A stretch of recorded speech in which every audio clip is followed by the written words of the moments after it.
Welcome to part 2 of Shredder's Revenge. I switched to another character that's not a turtle, but none other than April O'Neil.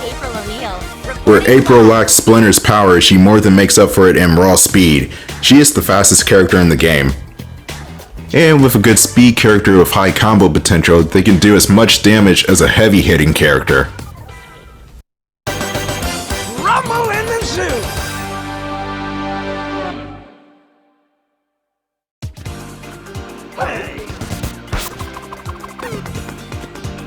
It's time for April to get that scoop. A lot of her combos will bounce the enemies into the air. Instead of a simple one-hit launcher, she has a 3-hit launcher. And her special is kind of like Raphael's in that you can kind of control it. In fact, if I could compare April to anybody else, it's Raphael, who we will be seeing in a couple of parts from now. With Raphael, he gets the benefits of a speed character, but he's much more of a powerhouse. The zoo level is where the stage hazards will become more prevalent, both to your benefit and disadvantage. Here's April's special, swinging around a boom operator. She has slight control over it, like I said. It's probably the second best type of special skill in this game. Oh yeah, I forgot. Whenever you knock over a fire hydrant and you just get out that initial gust of water, you can still use the puddle to trip up the foot soldiers.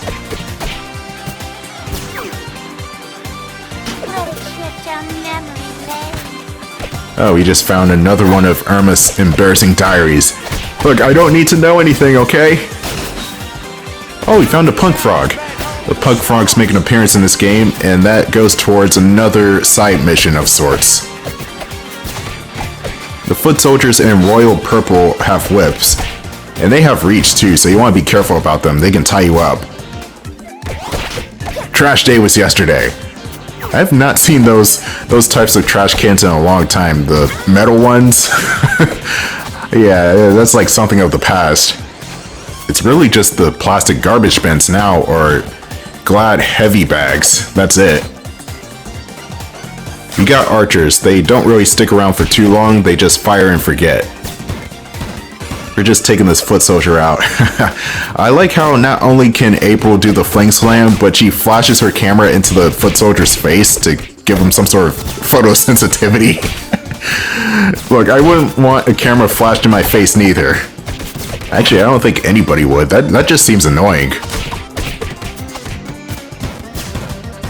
Say cheese. Oh, my eyes. That foot soldier exploding was akin to a seizure.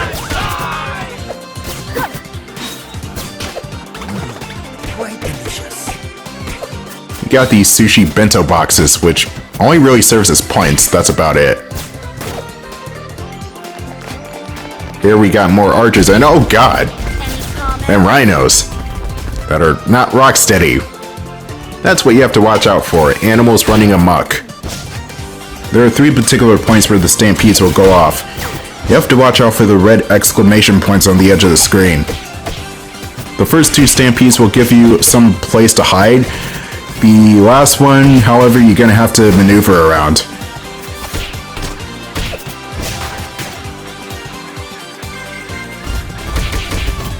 Are those shields even worth a damn? It didn't even stop a rhino attack.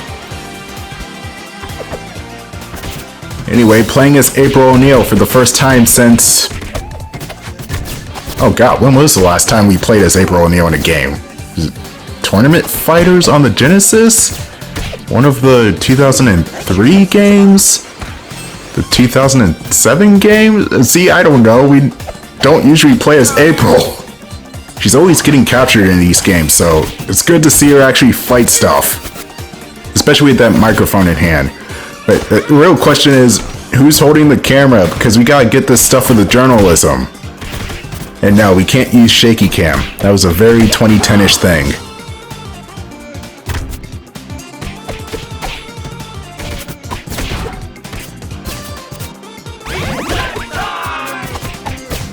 There are monkeys in the background that will throw crap at the player.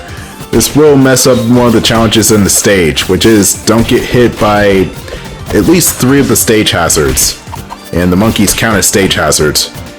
They throw their bananas very quickly. Here there's the last stampede, and I thought I could jump over that, but I missed.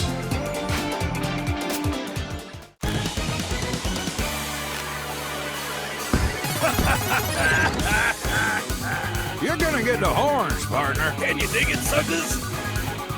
Ground Chuck and Dirtbag? What the fuck? I have not seen these guys in a long ass time. I forgot they were even characters. Bebop and...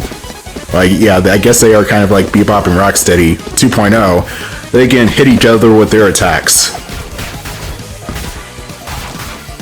Ground Chuck, the bull, has a couple of different attacks.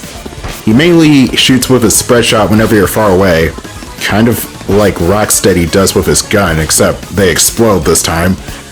And he likes to ram at you at some occasions. Then you have Dirtbag. Dirtbag mainly attacks by burrowing into the ground and trying to strike you from below.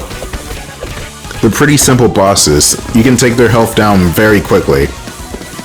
But let me talk about the history of these guys because, yeah, they're just like second-rate Bebop and Rocksteady.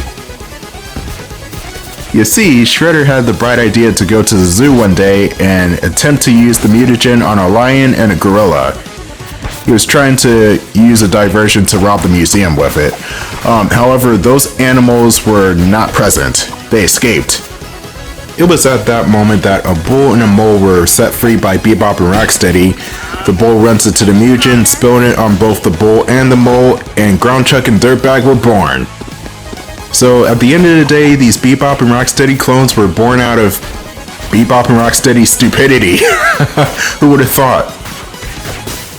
However, that was their story in the 1987 cartoon. They weren't a thing in anything else. They were definitely not a thing when I was watching Turtles in 2003. That's for sure. It was a much simpler time in general. Me watching 2003 Turtles with my brother, wondering why Baxter Stockman was losing a limb in every episode. That shit was scary, man. But I loved it. So yeah, technically a 90s to 2000s baby. I missed Turtles 87, so I had to backtrack, and I enjoyed my time with 87 Turtles. They were cool. Krang's head is getting away, dudes!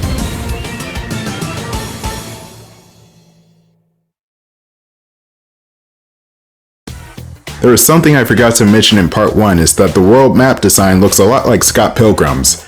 That's because some of the developers of that game also developed this game too. Ah, everything's a full circle. King of the Spill! You got Scott Pilgrim taking inspirations from the older Turtles games, and now you got this newer Turtles games taking inspirations from the lovely Canadian. Who'd have thought? But then again, we are kind of running out of ideas, so why not just copy the best? You know, they say imitation's the best form of flattery. Anyway, we're in the sewers of New York, which is technically not the sewers yet, we're in the subway system, but we're slowly making our way to the sewers. And I always hate sewer levels in video games, just like everybody else, but in Turtles games they seem to fit, so I don't mind them as much. I guess that's because the Turtles and Splinter live in the sewers in general, and they always seem to have their humble abode nice and clean for the most part. Except for that ratty-ass couch.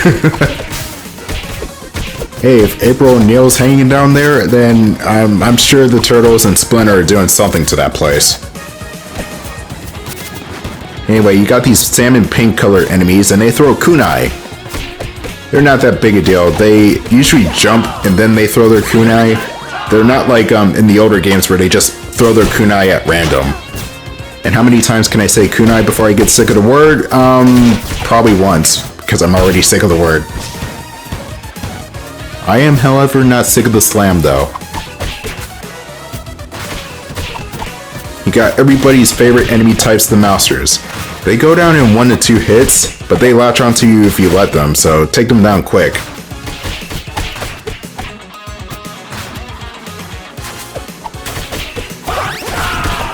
Ah, here's April's Pizza Power, except it's the same as her special move, but extended. Yeah, you see what I mean in part 1 when I said that some of the Pizza Power techniques are kind of redundant for certain characters. April's one of them, and Raphael is definitely one of them. Oh, hey, what's the... Oh, we gotta get back Krang's head. Can't let the rats take it.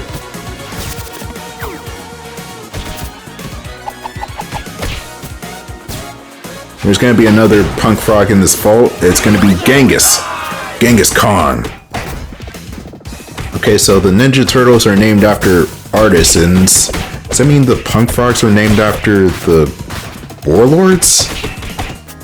I'm not sure if all of them are named after warlords, but Genghis is one of them.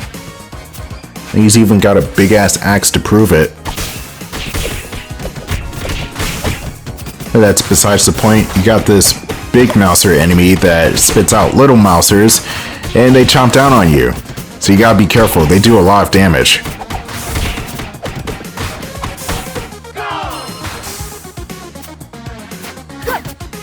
There's no way my combo's already at 240. April's kind of busted in this game. You gotta know how to take advantage of April's speed, but when you do, boy is she a lot of fun to combo with. The same goes for everybody else. You just get to know a certain character's quirks, and the next moment you're all over the battlefield destroying shit. Aw man, I lost my combo. The boss of this stage is up ahead, and he's a bit of an interesting one.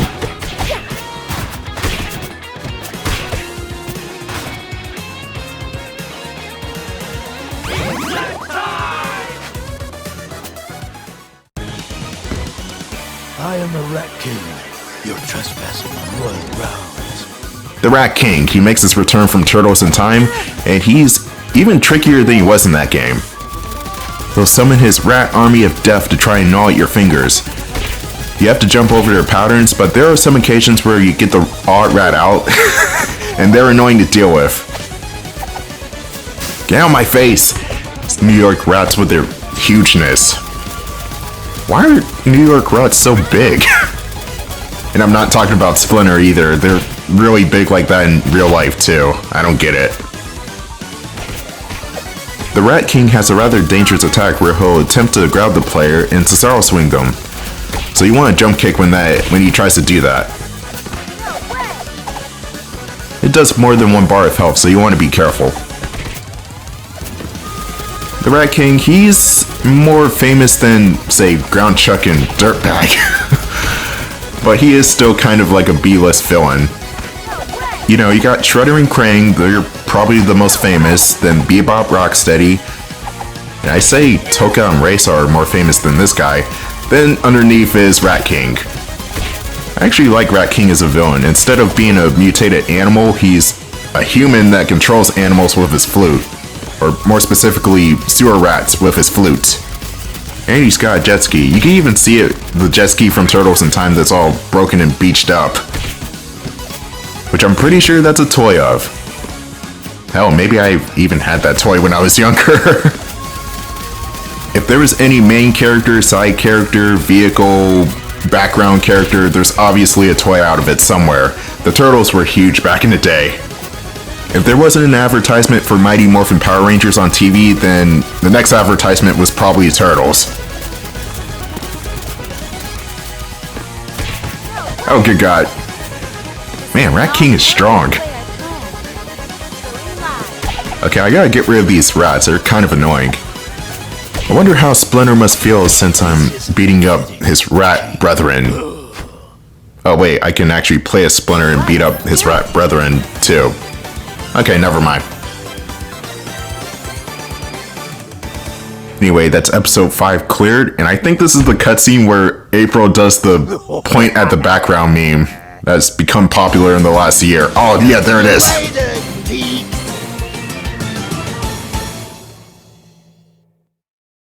Why is that a meme? It's just April pointing at the background with a surprised look on her face. It's not that special. It's thumbnail worthy, yes, but it's not really. I don't think it's meme worthy. I'm sorry.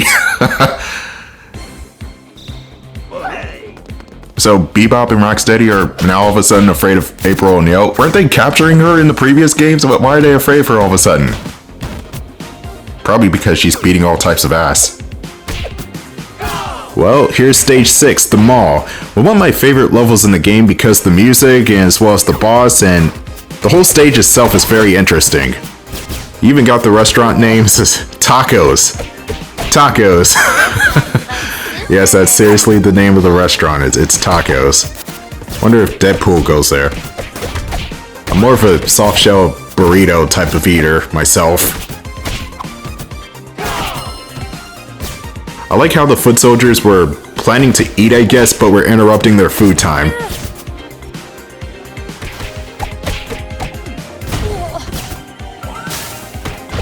Oh yeah, there was a challenge about not using your supers at all during the stage. Why though? That's half the fun, using your special in a whole crowd of enemies. And there's the sushi restaurant. The turtles don't find sushi that appealing, but Master Splinter does. But that's not the point. You got this giant foot soldier mech who's very armored from the front, so you have to wait for him to attack in order to attack him back.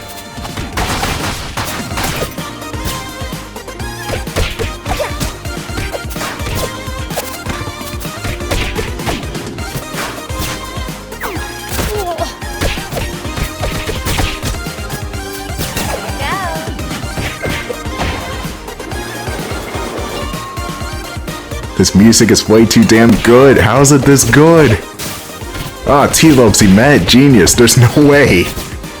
Anyway, we got a new enemy type coming up, and it's the guy with the mace. He's kind of tricky. Oh, here he is. You want to wait for him to attack, otherwise he's just gonna hit you over and over again with the mace. Or, it's technically a flail. It's a flail. Random clothing, that's my favorite store to go to. That's where I got my Cuphead shirt. All jokes aside, you do have a couple of stage hazards that work to your benefits. Mainly the shopping carts that are strewn about, you can roll them into enemies. Major promotion. Napoleon, yeah, that's another name for a leader.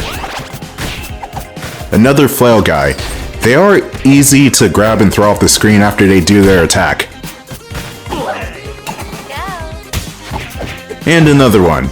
Yeah, just gonna deny your attack. Oh, there's Bebop's cooking show again. Why is this cooking show? And is it good? It's all in the span of one day too. Bebop just hijacks Vernon's show and all of a sudden he's got a cooking show advertised all over the city. But then again, there must be some sort of appeal of a mutant warhawk cooking stuff.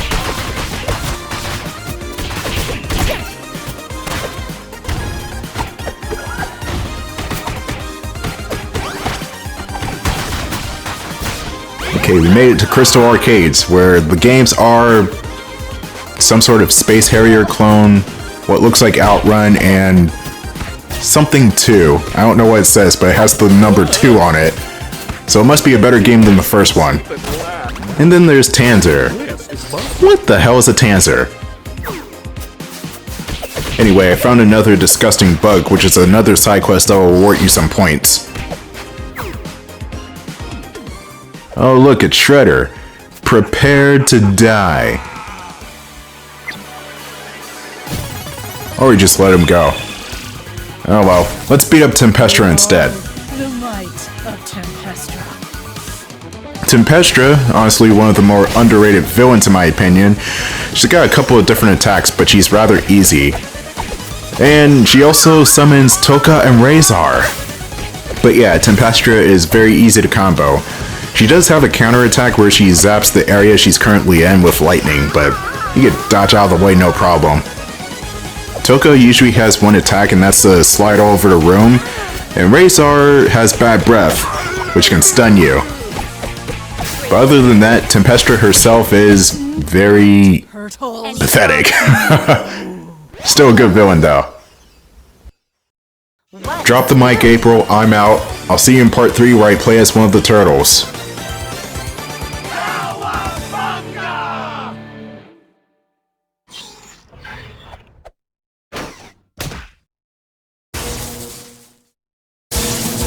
Another missing robot piece? What a shocker.